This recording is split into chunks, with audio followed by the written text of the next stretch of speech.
Hey everybody, welcome to the DTC YouTube channel. Today, I'm standing in our Robin Egg refresh. We really have made this house a home again. I'm excited to walk you through this kitchen. If you could, give us a like and subscribe. I always appreciate the ego boost. So, if you remember this space from the beginning, it felt very, very different. When you entered into the kitchen, it was a small doorway, a pocket door that you could just open up. We widened this.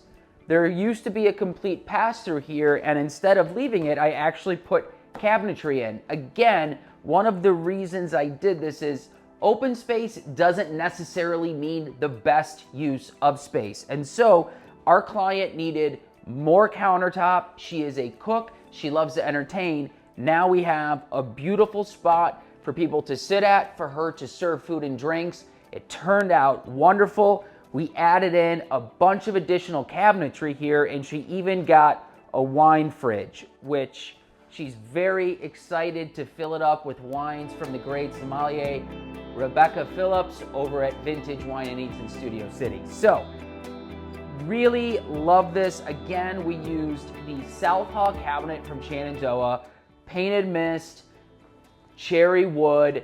It is a really, really nice balance. The more I work with clients, the more I find I'm challenged with colorful options. People love color. And when we talked about this space, we wanted to honor the owner's mom. It was super important for her. It was also super important for me, being somebody who has lost a parent. And I really wanted to deliver, and I think this cabinetry from Shenandoah did it.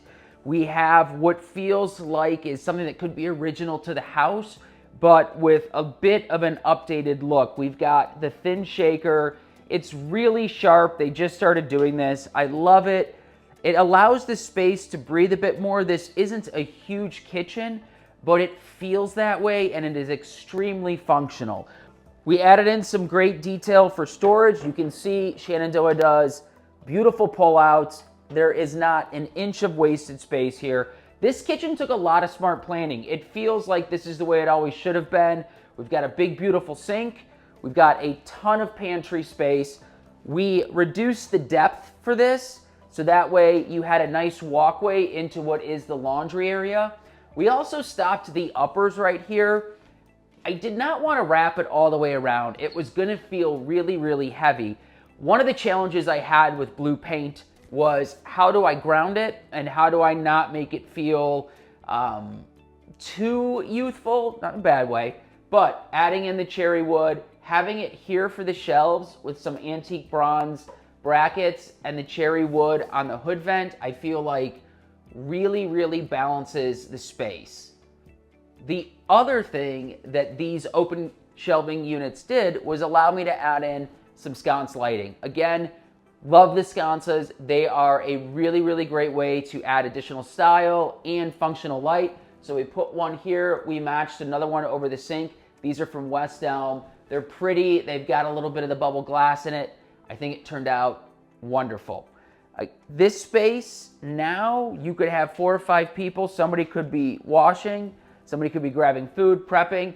We reused the owner's original oven. We just retrofit the space for it. But we did add in a pot filler. So this is from Studio McGee Kohler line. We matched with the faucet here. They both look beautiful. It was a little bit of a challenge. As you know, I'm always struggling with trying to get people to let me mix metals. So we did this really pretty brushed finish there. It's muted, it ties in with the appliances, and then we added in the pops of brass, kind of antique-y, nothing too shiny, so everything blends together and it feels interesting and it doesn't feel of one specific moment. So I'm thrilled at the way that this turned out, from function to charm, adding in the blue window trim. All of it just feels like this could be the very best version of a 1950s home that you could have. If you are looking for a place to save money, cabinet handles are definitely a spot you can do it. In this home, we chose to just get something off of Amazon. We mixed together handle and a knob pull. I love it. It's an antique brass finish. It looks great. And truthfully, we did all of these cabinet handles for probably what 4 could have cost. So it's a good space, nope, not space saver. It's a good price saver if you need one. If you're looking to cut costs, it's a great spot to do it, and you can still get handles that are absolutely beautiful. A few of my favorite finishes in this space are actually the backsplash and the counters. Both we got from Imperial Stone and Tile in North Hollywood. They've got a wonderful selection, and I needed something with some shimmer because our client herself is very shimmery. And so this penny round, super classic, feels very of era of this home, and it's got some great blues in it, and it just plays off of the cabinetry in the best possible way. I am obsessed. I think I'm going to use penny round more. I've used it in previous projects. In my son's bathroom, penny round for me is always a win. Countertop is a porcelain. We've done a satin finish, so it's kind of sits right in between something with some high sheen and something completely honed. It's subtle, it's got a lot of depth to it, and I think it tones down the backsplash just right.